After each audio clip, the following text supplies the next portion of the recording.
Lubog pa rin sa baha ang ilang lugar sa Sultan Kudarat at buwis buhay ang pagtawid ng mga residente sa isang sapa sa bayan ng Lebak. Sa lakas ng ragasan ng baha, kumapit sila sa lubid para hindi matangay ng agos. Sa bayan ng Senator Ninoy Aquino, nagmistulang ilog na ang mga daan at ang baha pumasok na rin sa loob ng mga bahay.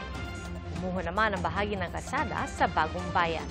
Ayon sa mga residente, dahil sa tindi ng ulan ay bumuhos ng malakas ang tubig mula sa bundok kaya napinsala ang kalsada. Ayon sa Pag-asa Intertropical Convergence Zone o ITCZ ang nagdudulot ng pag-ulan sa Sultan Kudarat.